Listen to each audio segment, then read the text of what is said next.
Luke's got a good enough signal, he keeps freezing. What's up Sorry, with that? guys. What's up with That's that good. Westminster signal, man?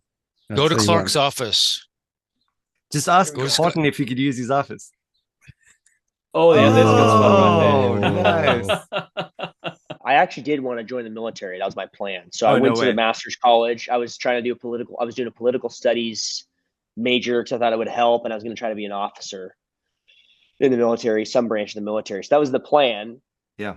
And then, yeah, there was some sin in my life that got exposed, and I was super convicted. And I think for the first time, really, true conviction over sin, and finally understood the gospel.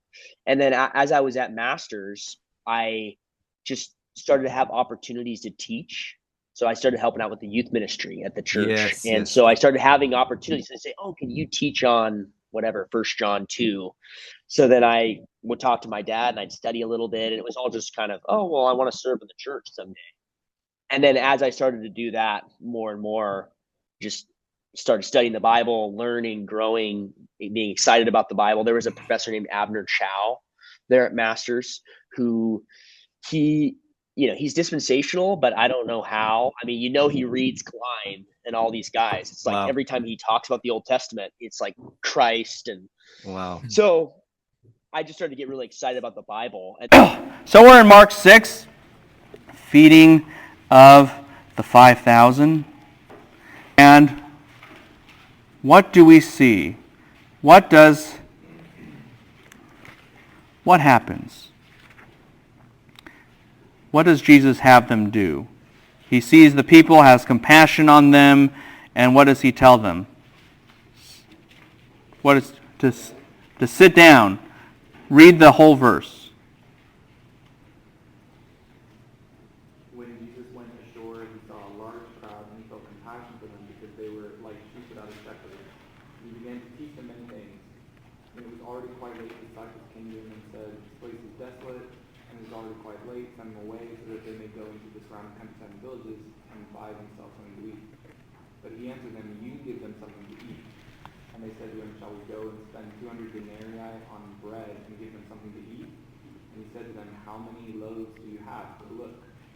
And when they found out, they said, 5 and 2 fish. And he commanded them all to sit down by groups on the green grass. Stop. Verse 39, yes? That's where we're at. Everyone see that? Now, here's what's interesting. Stories, very familiar. All 4 Gospels comment on it. And Jesus makes them sit down in Mark on the what grass? Why does the grass have to be... I mean, of course it is, because the Bible's not lying. But why do you have to know that the grass is green? So you're like, woo, so pretty. I mean, why does the grass need to be described as what? Green. You tell me. Think Old Testament. Where have you heard? Green pastures. Psalm 23. The Lord is what? My shepherd. And he makes me lie down in green what? Grass. Same language. Y'all with me on this?